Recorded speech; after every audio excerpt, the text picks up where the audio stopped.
Good morning, YouTube. It's your man George Page coming to you live on YouTube. Well, last night was Invicta 339. I'm 39. Sorry, 39. And it was the main event was Jin Frey versus Ashley Cummins. And yesterday when they had the weigh-ins for the main event, well, Frey came in 8 ounces over the weight limit, and that's I mean that's Victor take their weight classes, their weight really seriously compared to UFC. I mean, even if like I say, even though you become unless it's a championship fight, you become a pound over, then a full pound over, then it's no longer a championship fight. You still keep your title, but but Frey is no longer the atom weight division champion. And she was stripping the title on the way at the weigh-in, and that's sad. So she was just fighting just for a win. She lost her title and she lost some I think a 20% of her purse. So even though Smash Ashley Cummins took a loss, she still walked out with a little extra money in her pocket. We're not a big fan of Jin Frey because she the UFC, not UFC, Invicta has pushed her as the face of their women's atomweight division. And she totally her first match against Mina Gunnison, she should have not won. In the second match, I don't think she deserved to win that one either. But now Frey is no longer the champion. The women's 105 title is now vacant, meaning there's going to probably be a tournament afterwards, and you most definitely know Frey's going to be in it. But we like to see Mina Gunnison come back, and several other people deserve a shot at the title. Now, as you know, the co-main event was Pearl Gonzalez versus Miranda Maverick. I'm a big fan of both ladies, Miranda and Pearl. And this was a fight that was going either way. In the first half, it was really Miranda was taking the fight, and then by the second round, Pearl was showing some pretty good um, um, defense and skills. But then by the third round, it was all bring back to Maverick, and you know, it's sad for Pearl because she wants to come back to UFC, but let's face it, the truth is Dana White is prejudiced against women over 30. He's no fan of the older women in mixed martial arts. I will see if possibly we'll see Miranda possibly getting a shot at the at Vanessa Porto for the title because surprisingly Vanessa Porto is the champion, but she didn't get snatched up by the UFC. UFC does not like women over 30 or a big fan of too many Brazilian fighters. So there was other fighters who won their titles. Like it wasn't that long when Brianna the Bully Van Buren won her strawweight title, and then next she got snapped up. And same thing with Felicia Spencer and a couple other fighters. But for this Porto, I think this is issue because like he's over 30, and same thing with Pearl.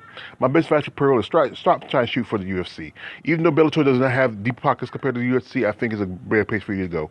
And I think also you switch camps. He trains with Liz Gorilla Carmouche. I think she needs to go someplace else. Maybe work with somebody with striking more and maybe more with her wrestling. At one point, I was listening to it with my man, Coach Ted Harrison, who was doing color commentary of the fight, that she was on the ground at one point and couldn't do much. So I think she needs to really do some more BJJ, maybe some wrestling. And she needs to work with some people. Maybe go to a top team or, how about Lobo Gym? That's good. She might need to leave Chicago totally and go someplace else. Come to Florida, come to Vegas, work with them. I know it's expensive for a female fighter, but she can find a way. She can find a way. Pearl has the way she can maybe get the money to be able to do what she needs to do. Anyway, another fan favorite of ours at CS Combat Sport is Lisa Zapatella, half pint. She won her fight. And it's good for her because she was on a couple of losing streaks. She lost a fight in Rising around last year, and she lost earlier last year at another Invicta event. And then also Erin Blanchfield knocked out Victoria Leonardo in the second round with a head kick. And that was, I didn't see but that was, from what I've seen from the pictures, that was a vicious head kick. She hit her with a head kick the first round, but really it was the second round where it took Leonardo out.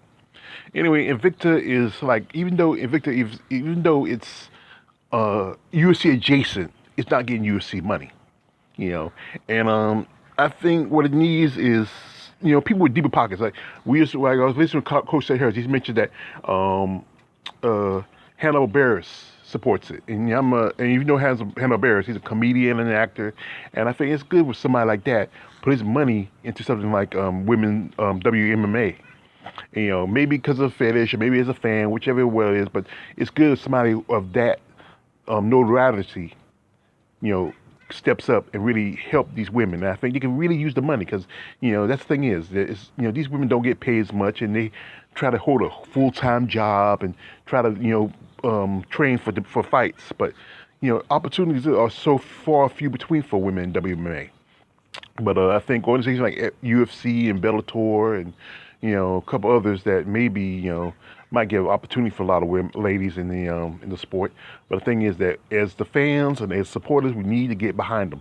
Like our man Coach Shay Harrison does. He does he does super chats and where he donates money to certain women every so often. Right now we're in the middle of something trying to help out with a fighter named Rodriguez, and we're just only maybe a few dollars behind, so we're able to get the CS Combat Sports logo on her uniform. So if you ever get a chance to, when you do another live feed, please donate to my man, the coach, and just to help out these ladies. I mean, show your love. I mean, WMA gets a lot of evil eyes from the hardcore fanboy simps, but these ladies are really serious about what they want to do, and they want to be taken seriously. Anyway, it's your man George Page. Like, subscribe. Don't like, subscribe. I'm out.